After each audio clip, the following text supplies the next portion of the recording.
But I've seen you post about that a lot, though, about like what were you doing before all this came about? Like everybody is screaming. Yeah, everybody. You are learning our worth, and y'all are scared. So scared that the last thing y'all could do is put in law.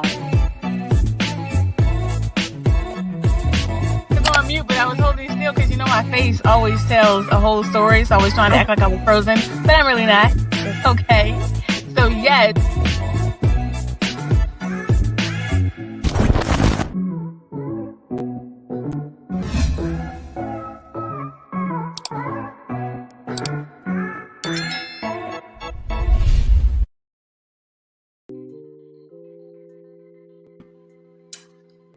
Welcome to another episode of Besties Building Brands, the podcast, where we aim to expand your network and just introduce you to our neighborhood superheroes, the people that are making a difference in our community, business owners who are, striving for success and are about building up the community like we are.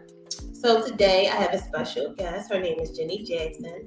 She's a professional consultant with expertise in front-end innovation strategy and process and methodology for startups and labs and incubators. So we love innovation. We love creativity.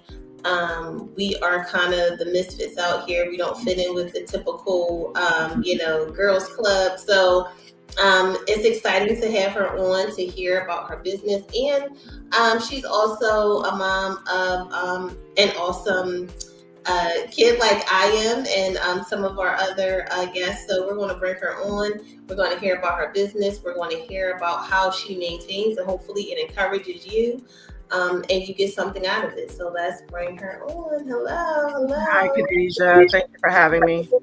It's a pleasure. How are you today? I am good. We are at the end of the week. Cheers to Friday, right?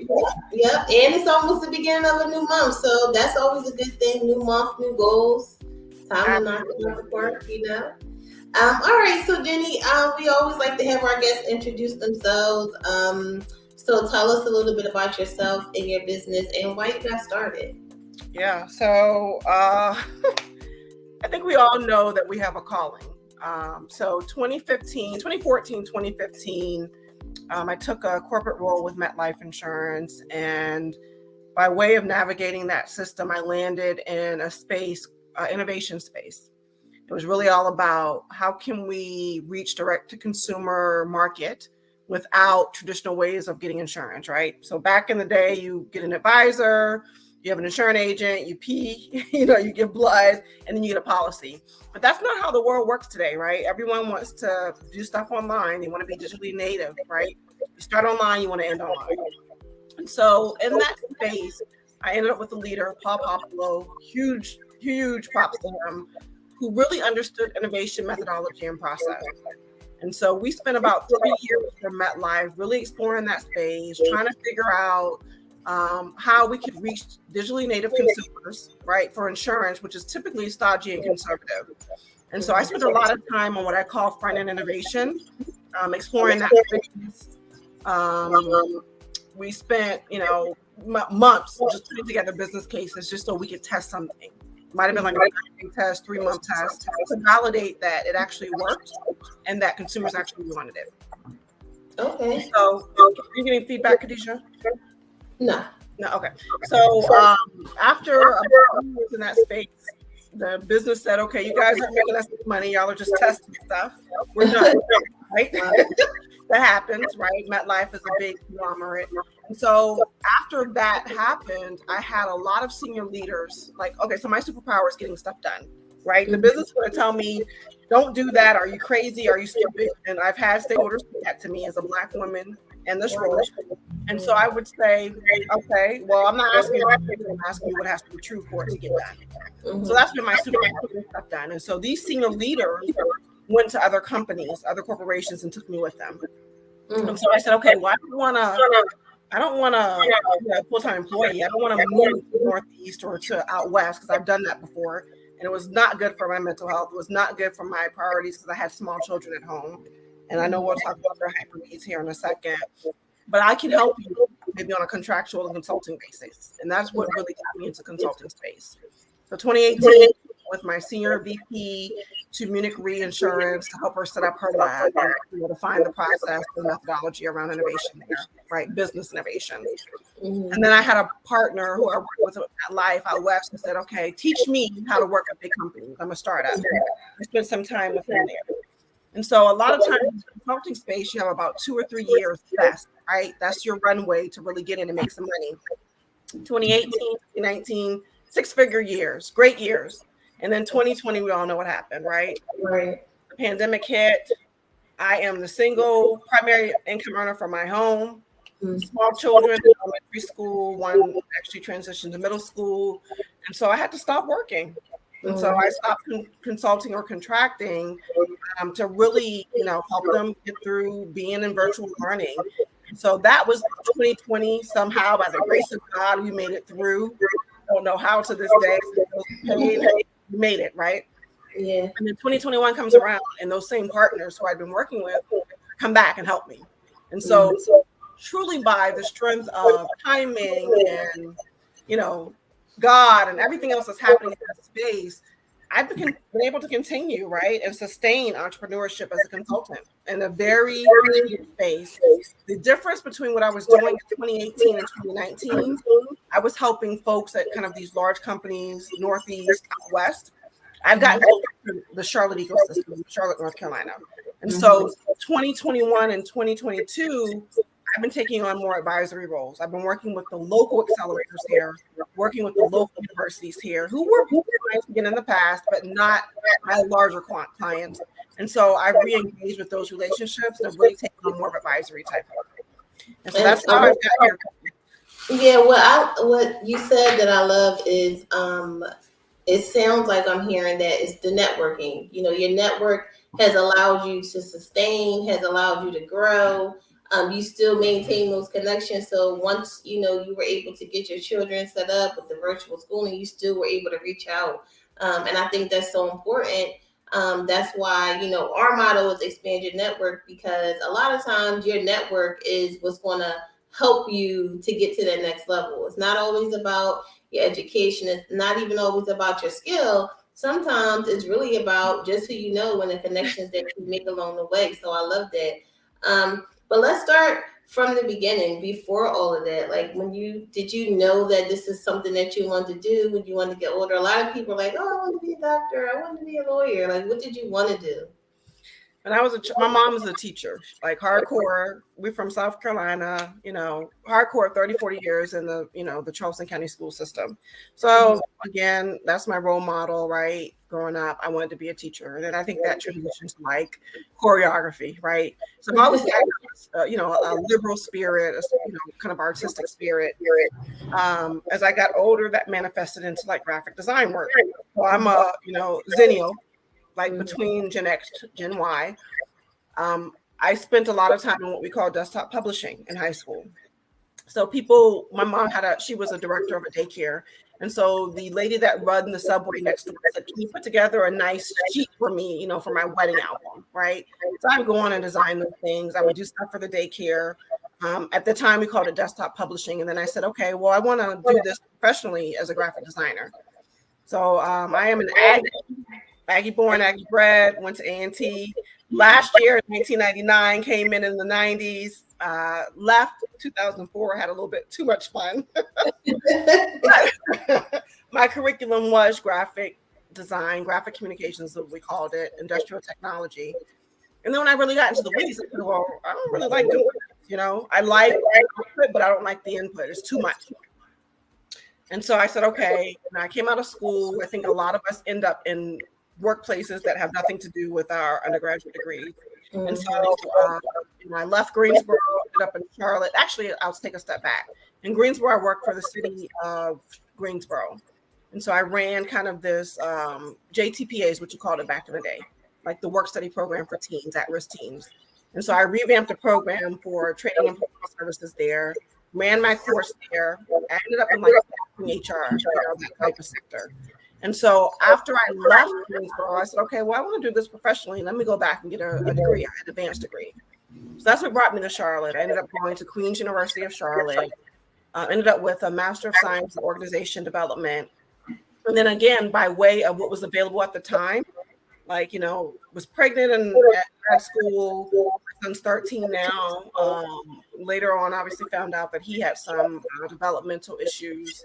And, it's a higher needs child. But I ended up in insurance, Allstate, and their direct center.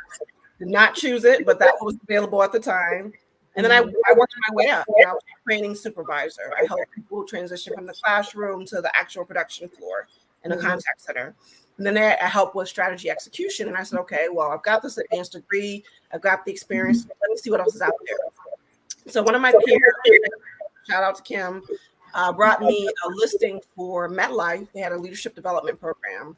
And so for leadership development, if folks aren't familiar in corporate, you're typically taking a rotational role 3 to 5 years each year, right?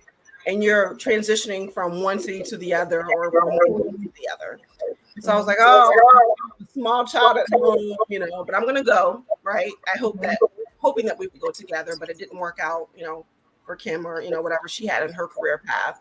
And so I went.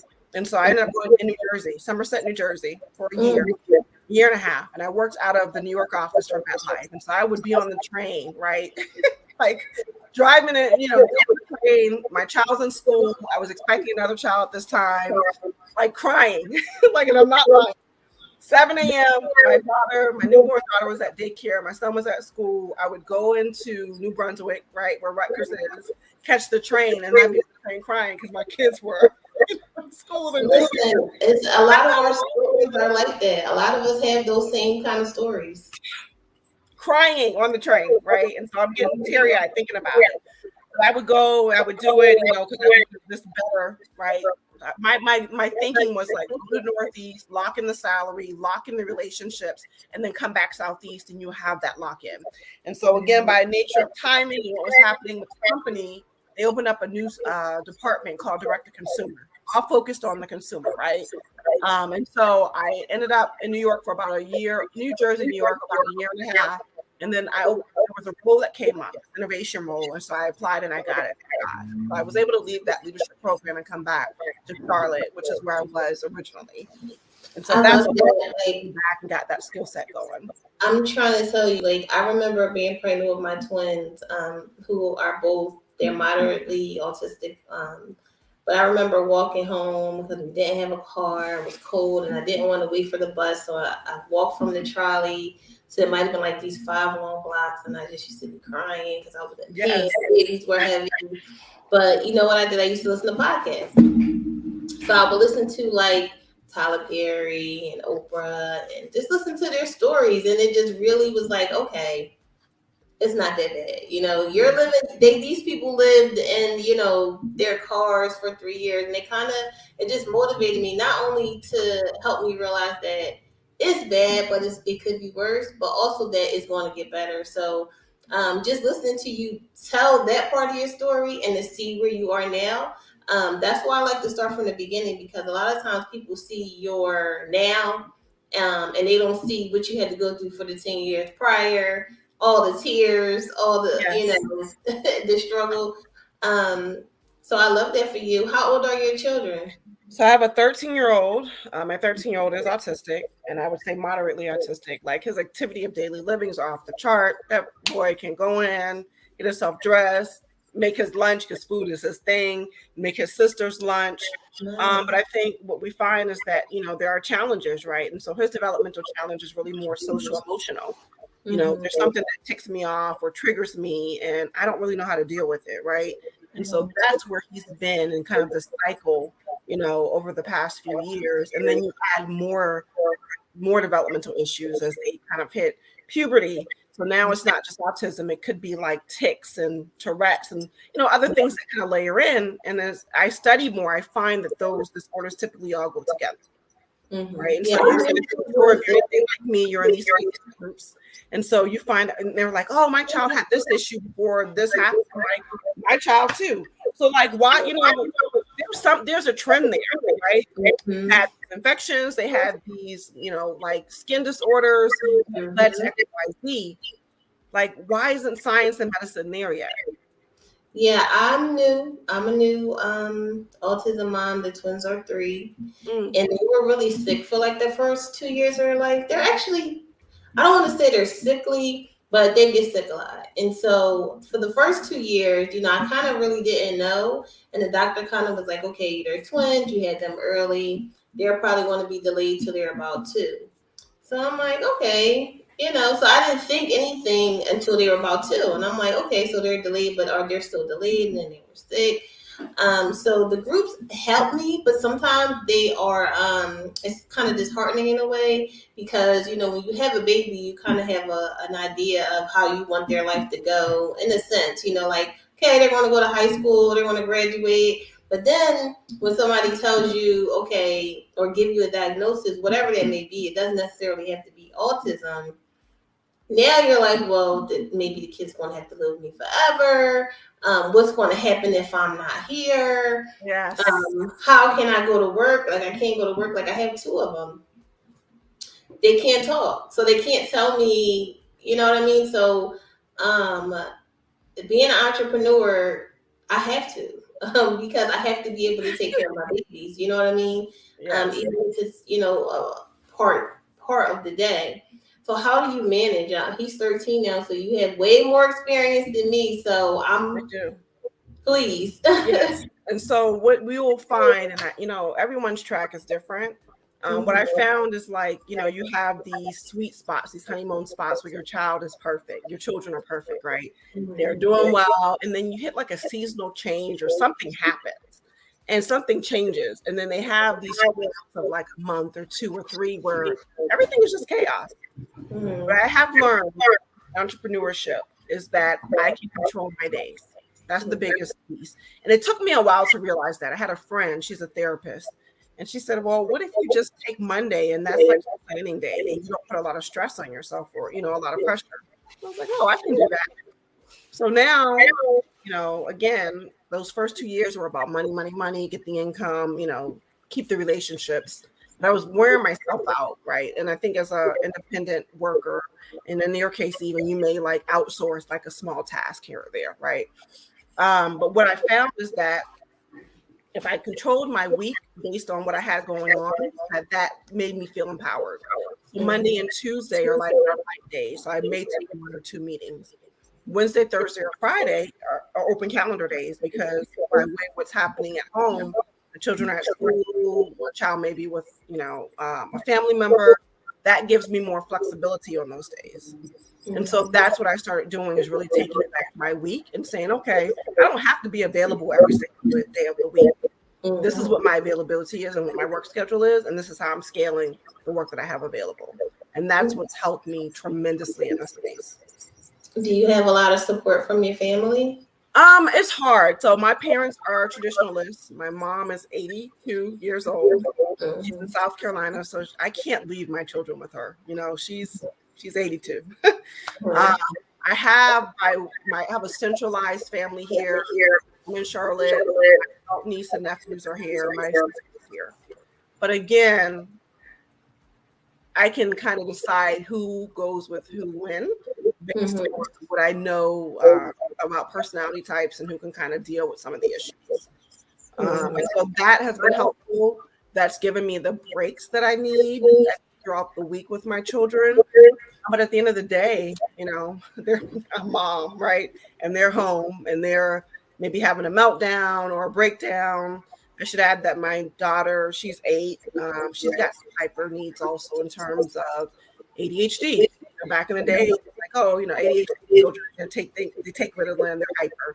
There's like so much more than that, right?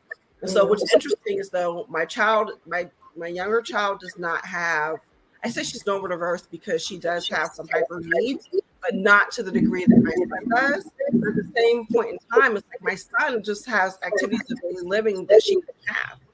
And so where he's strong, she's not, and vice versa. Having support is so important, but it's also difficult when your child has higher needs. I like the way you put that.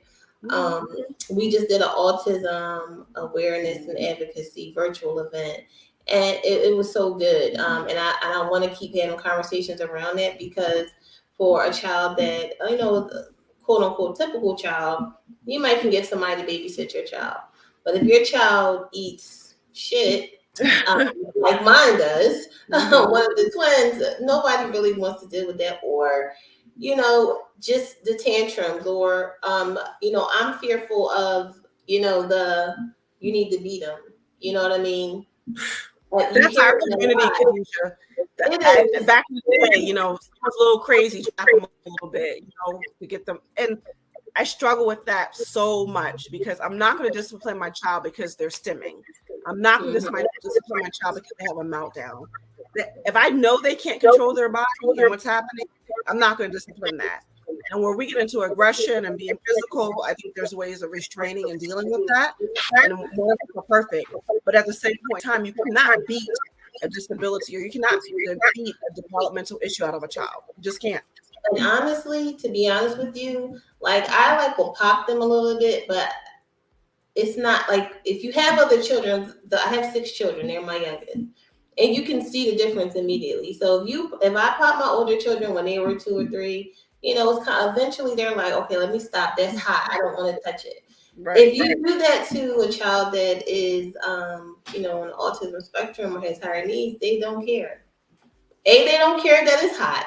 So touching it and it being hot, they don't care. They'll keep burning themselves. And then 2, now they go stop, and they like, so they don't understand. So, I think that, and I don't know if it's just our community, there are some resources out there, but we don't talk about it enough, and there's not enough out there for people of color to really understand and to break the stigma of beat them, put them on punishment, do this, do that, and to understand that our children can have a disability, our children can have anxiety, our children can be stressed. I had to, learn that earlier on in my parenting journey. I didn't get that. I was the depress those dishes kind of mom. You know what I mean? But now it's you kids can be depressed, but you learn that from your parents, and they got it from their parents. You know what I mean? And and I don't fault our parents, because they had to survive, right? Mm-hmm. They had to survive. They had to find the way to do it. But I think our generations are becoming more hyper aware.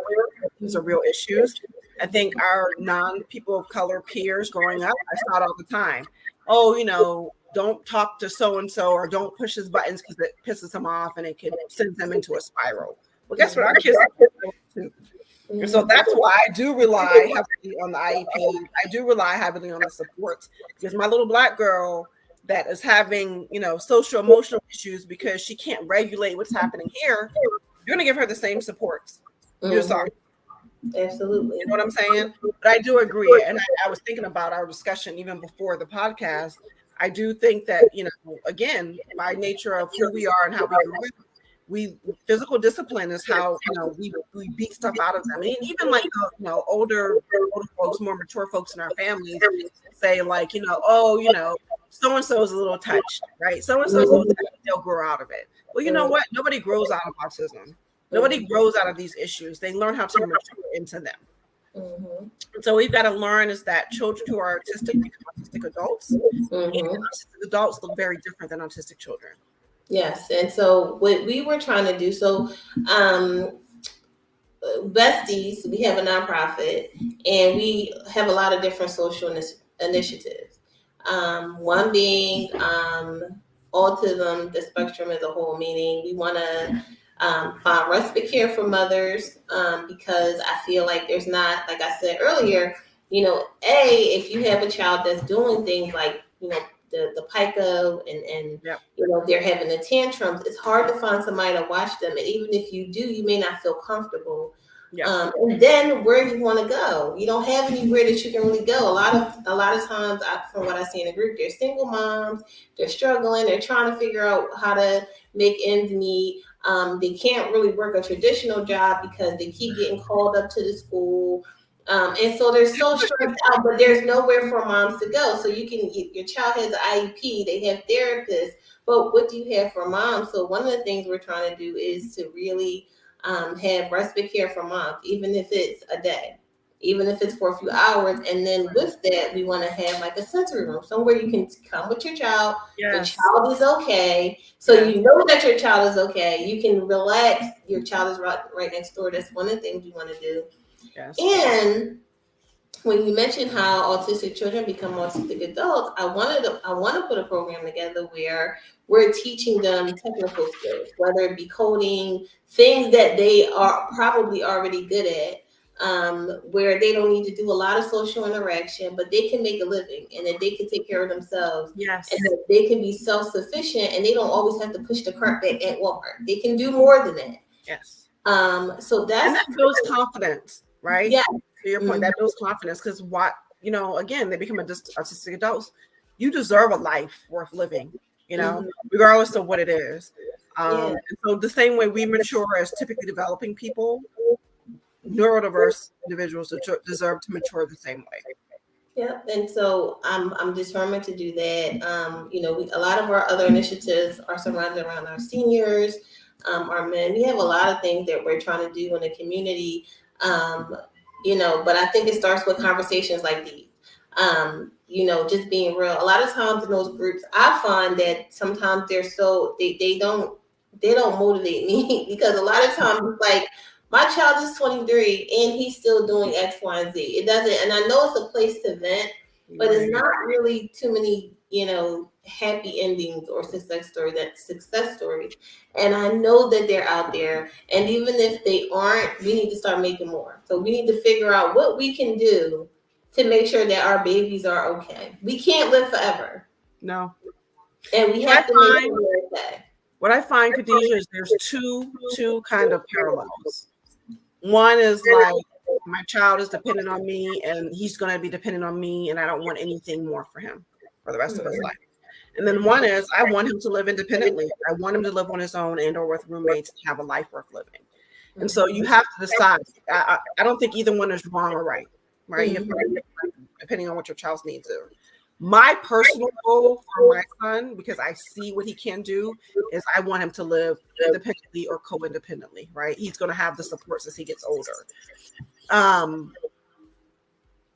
In order for that to happen, you have to give your child the ability to go out and do those things. My child is 13. I leave him at home by himself for an hour at a time because I know he can do that, right? Some people aren't comfortable doing that with their children, especially if they have hyper needs or higher needs. And so that's okay. In order for him to learn how to be at home by himself, learn how to get up and get himself a drink or eat, you have to allow him to do it. He's not going to learn without that space.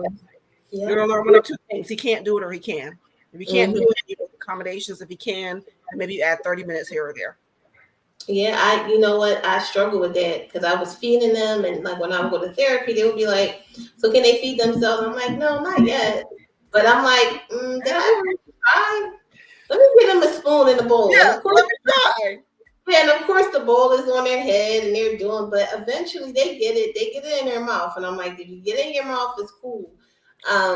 But you kind of tend to hold on tighter. Like, okay, wait a minute. I have to be overprotective. So I love that. And I really want to just help women, mothers, and you don't have to be a single mom, but just with their business. You know what I mean? Because again, it's hard to go into a 9 to 5 and they're calling you because your child is having a tantrum. So let me tell you about that. So ladies, men, whoever you are, take your FMLA. So there is FMLA where you can take time off, but there's also contingent FMLA that people don't realize. So your doctor can write up something that says that your child has flare-ups. You have to leave to deal with it. It's contingent. It's as needed. And so that's what I did in my first corporate role at Allstate. And I had a very supportive leader. Josiah's having a flare-up. I've got to go get him, take him to maybe his dad or whoever, and then I'll be back at work. I have to come in late. And you write it up every time it happens to HR. That's what it's there for. The other FMLA is obviously what we talk about, the longer term. I need to take 3 months, 6 months, 9 months because my child is having a crisis. And so what I will say in retrospect, some leaders don't like that. So I'll tell a very personal story. I went back to FMLA when I got into my corporate role at MetLife. And I said, look, my son is in crisis. Like, I need to be able to take him to camp, take this time off to do whatever. He didn't like that. I had a boomer boss. Still love him to this day. So he said to me, you leave when you need to and come in when you need to, but you don't need to do FMLA. Mm-hmm. He said that, right? And I had no record of it, but I trusted him, and so I did it. And he kept, he was true to his word. However, if he wasn't true to his word, or if there was another issue, I would not have been protected. Right. Against his. Right. Yeah. So you do what you feel is right in your spirit, but it's to use. Teams got to be able to move on. Employers have to be able to move on with or without you, right? That's what these systems are set up for. But use those systems that are in place, like FMLA, to support you and what's going on with your family. Yeah, that's important. Use your PTO time, use your FMLA, and then like you were saying, like you can stay at your job and then they can decide the next day, okay, thank you for your service, but we don't need you anymore. And now you're like, you know what I mean? So tell us where they can find you, how you can help our businesses and our business owners. Yes. So I am at jjcreatives.com. I do consult. So my goal, right, I want to scale. I want to help the individual market. So right now I'm helping a lot of labs and incubators, a lot of accelerators. Again, just by nature of my network and what I'm doing. Network is the net worth. However, my goal is to go out and start helping the independent small business owners. If you go to my website, you can start an hour with me, consulting time. I'll give you input on how to develop your idea, how to test it quickly, how to essentially take it to market, and then resources that are out there in the community that are maybe accelerators or larger platforms where you can go and learn more about how to maybe take your idea to the next level. And so that's my sweet spot. I am not advanced innovation. I'll tell you what I'm not. I will not help you with your profit and loss documents. I will not help you, if you're in a kind of a mature business model. I am all about, I have an idea. I don't know if it's a good idea. Tell me how I can test it. Tell me if people want it, how I can validate that people want it, and then what I can do after I've done that so that I can actually take it to market. And so that's my spot. I love that. And so we have a special Besties link for you. I'll make sure I'll put that on the screen and send it out to everyone watching. And then keep in mind that Besties Media, we are looking for more podcast guests. We also offer other media services, social media management. We do all the animated videos and a host of other services. And our nonprofit, we're just out here for the community. Our principles are based on the 7 principles of Kwanzaa. One of our main focuses is group economics. So we are about networking. We are about growing together. And we actually have a club that we're starting for the women misfits. Not, this isn't the typical, Gucci, Prada, Louis Vuitton, women empowerment, $20,000 convention groups. This is for the women who really want to make a change. So you can find that information on our website, bestiesbusiness.org. You can join the club, get 2 months for free, and it's $50 a month after that. And we're getting jackets, so we're going to be like a really cool gang. We're going to be cute. And I meant to mention too that I'm also a licensed insurance agent. I kind of put that down for a while, but I feel like with the diagnosis I had with my twins, it kind of made me say, okay, I need more insurance. I need to make sure that my kids are okay if I'm no longer here, even more so than my other children, because I might need to make sure that they have long-term care. So keep a lookout for that.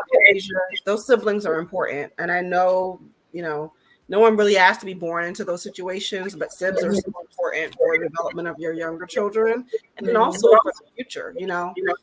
I would say I've had a very transparent conversation with my 8-year-old early on. Like, this is your brother. This is who he is. He's going to need you as he gets older. I think that's important to have. Yeah, to foster that community within your own home, to make sure that, listen, mommy won't be here. You got to make sure. But for that piece, I'm only working with parents of children with disabilities.